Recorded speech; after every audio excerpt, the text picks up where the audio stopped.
Oh mio Dio ragazzi, che partite che si sono svolte in questo secondo turno del torneo dei candidati. Se nel video precedente, nel video turno, questi 8 giocatori hanno pattato tutti, nel secondo turno ci sono stati tuoni, saette e robe varie. Non voglio spoilerarvi subito tutto, ma vi dico che nella partita tra Pragna contro Gukesh, Pragna a un certo punto sacrifica il suo alfiere di fianchetto per questi pedoni centrali, per 2 pedoni. Peccato che poi sul lungo andare questo sacrificio non si rivela corretto, si ritroverà a corto, in carenza di materiale e perderà la partita.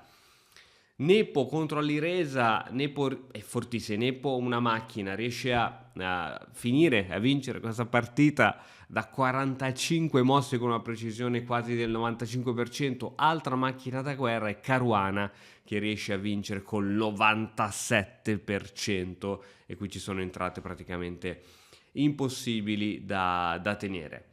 E quindi vince anche Caruana, ma adesso andiamo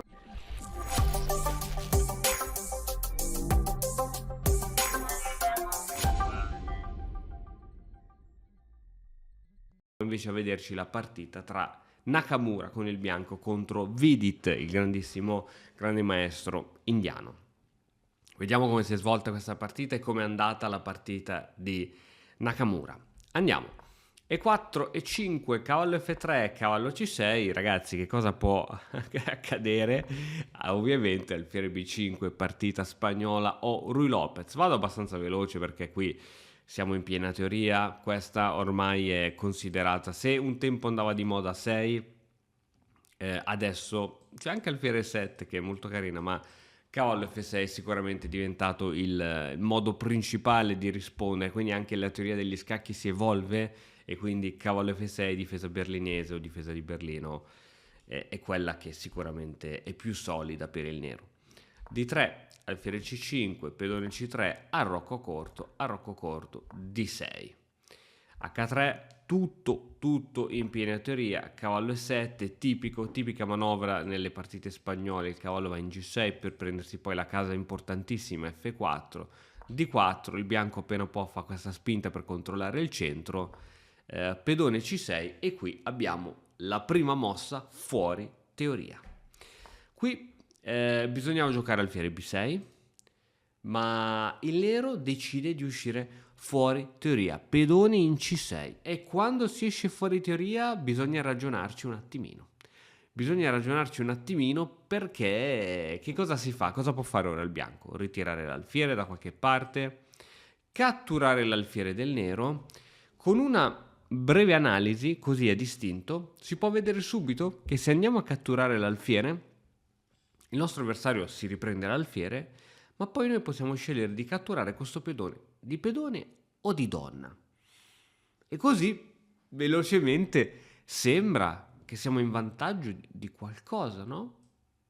Catturo, tu mi catturi, addirittura ti catturo di pedone, ti costringo a togliere il cavallo, magari il tuo cavallo va in G6. Ok, dopo ho magari un attacco su E4, che magari però posso fermarlo tramite un'inchiodatura di questo tipo, o magari gioco donna D3, con l'idea poi di supportare anche il pedone con la torre dietro, con un pedone in più.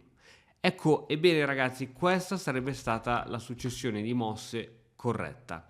La successione corretta per Nakamura, che lo avrebbe portato in vantaggio direttamente dall'apertura, era accettare la cattura dell'alfiere e accettare vantaggio di pedone più 1. Questo pedone è vero che è molto avanzato, ma è parecchio fastidioso, e come dicevamo, dopo un cavallo G6, magari donna D3, torre in D1, alfiere G5, il gioco del bianco non è poi così complesso, mentre in partita Nakamura non se la sente di andare in questa continuazione e gioca per alfiere D3.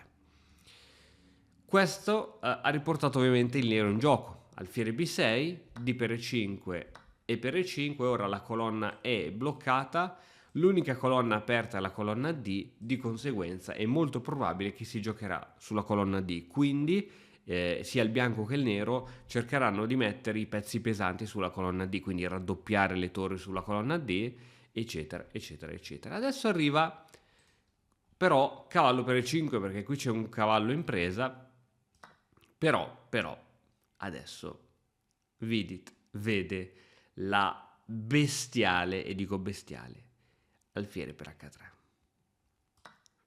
Non ti so dire se è preparazione, casalinga o se è genialità del momento, ma questa è la mossa corretta.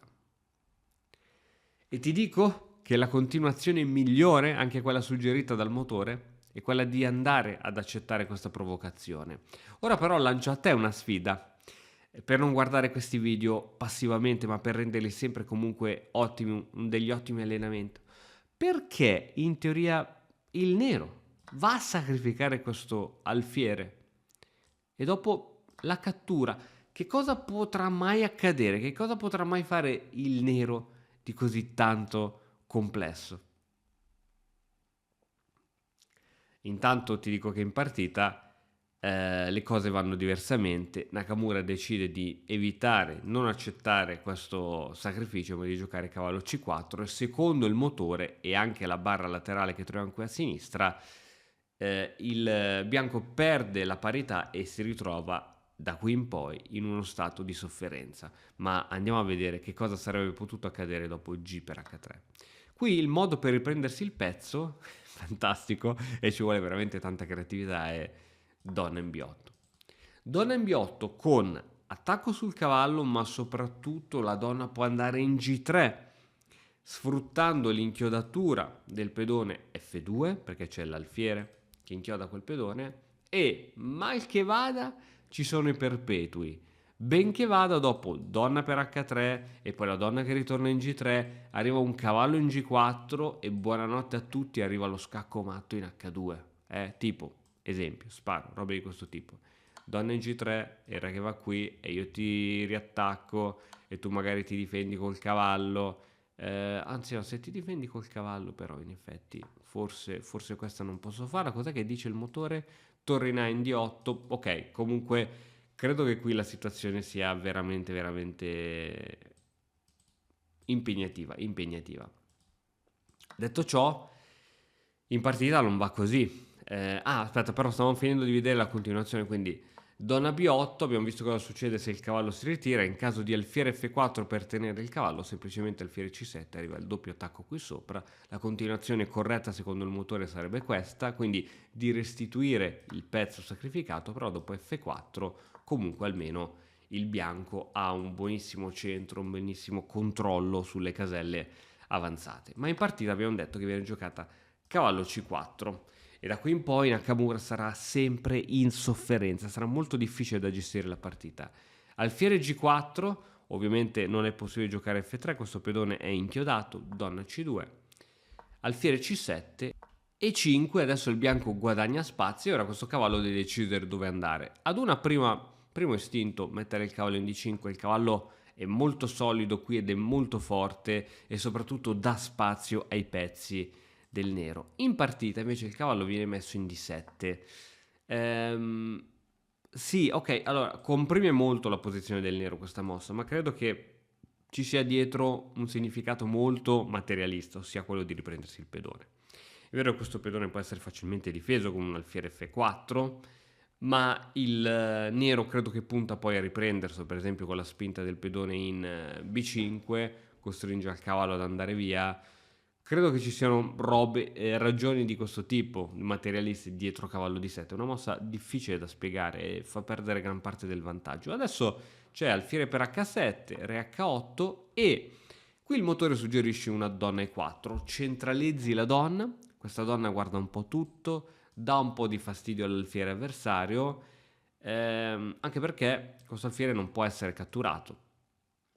Tuttavia, qual è la grande paura di quando si fanno attacchi di questo tipo? Lo sappiamo noi tutti quando facciamo queste partite, è che magari un giorno il nostro avversario ci gioca, che ne so, se noi facciamo una mossa qualsiasi, ci gioca pedone G6 e ora ovviamente non può essere fatto perché cade questo alfiere, però la grande paura è che ci gioca un giorno alfiere G6, supponiamo una mossa qualsiasi, pedone G6, porca vacca, questo alfiere lo abbiamo perso, non riusciamo più a tornare indietro. Motivo per cui Nakamura decide prudentemente di portare subito indietro l'alfiere in D3. E ancora una volta, questa è la mossa più umana, ma non è la mossa che piace al motore. Al motore piaceva donna E4, come dicevano noi, una mossa attiva. Questa è una mossa un po' passiva, ma capibile, è una mossa assolutamente umana. Pedone in B5 attaccando il cavallo in E3 minacciando l'alfiere, e ora cavallo per E5 ci si prende il pedone e si minaccia l'alfiere, e adesso si minaccia anche, cioè si tiene il proprio alfiere e si minaccia l'alfiere in D3, e ora anche qui bisogna fare una scelta: catturare l'alfiere nemico o salvare il proprio alfiere in E4, in E2. Questa è la scelta da fare. Che scelta faresti tu personalmente? Beh, ci dicono sempre che se possiamo tenere il nostro alfiere, magari sarebbe cosa carina, e in partita viene giocata alfiere 2.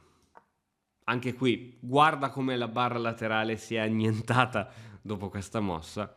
La mossa corretta secondo il motore era di fare questo cambio. E in caso di cavallo per G4 è una posizione un po' difficile da gestire. Si minaccia lo scacco in H7 con l'alfiere, la donna magari può arrivare in H4.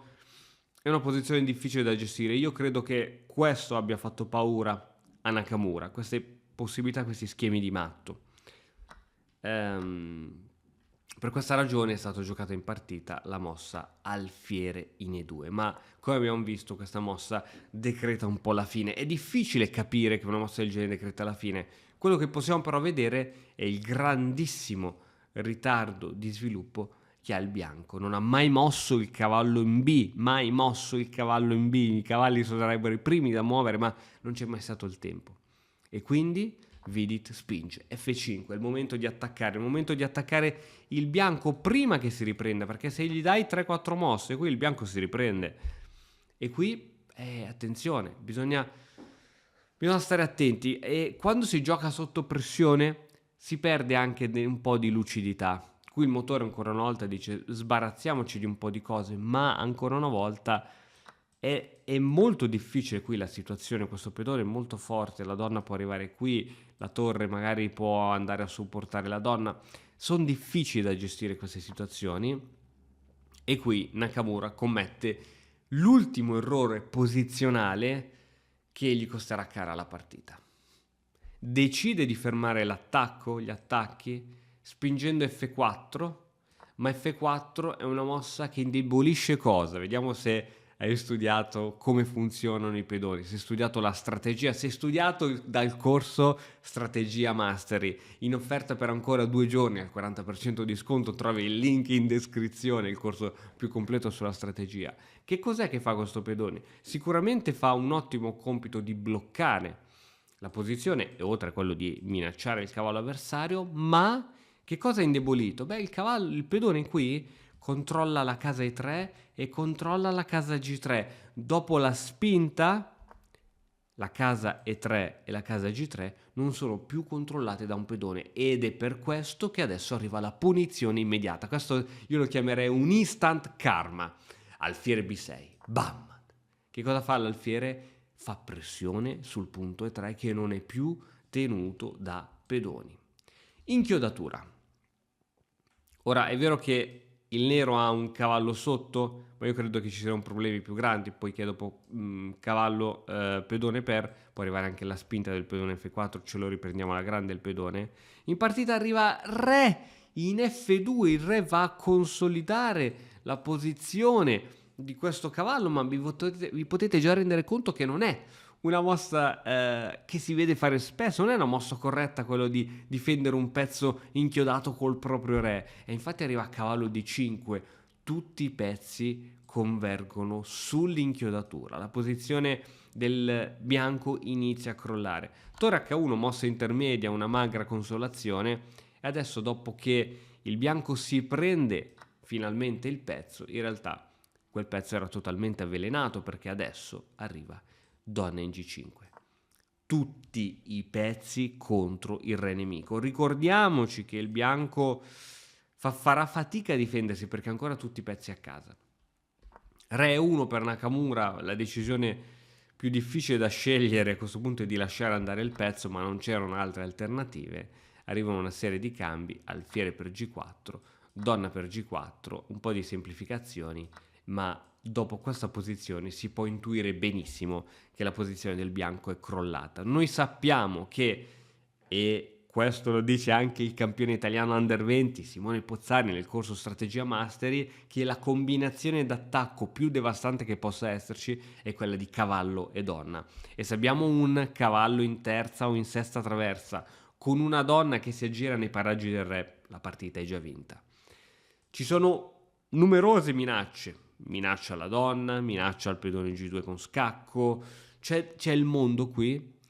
In partita viene giocata donna in E2, ok, tutto difficilissimo da gestire. Donna G3 scacco, ora si può decidere magari se spostare il re da qualche parte o decidere magari di pararsi con la donna. In partita viene giocata re in D2, in caso di parata c'era semplicemente donna per E5 e qui si minacciavano altri scacchi di scoperta. Non si finiva più di uscire da questo vortice e dopo re D2 però questo permette al nero di portare in gioco altri pezzi con scacco e dopo re C1 la posizione crolla totalmente. Donna G5 si gioca con attacchi di scoperta e qui il re bianco ha bisogno di rifugiarsi un pochettino su queste zone che sto colorando di verde, perciò B3 si prende lo scacco di scoperta e qui Nakamura abbandona. Perché? Perché scacco, il re deve scappare, non può proteggersi perché a questo punto è super controllato dal nero, deve scappare e dopo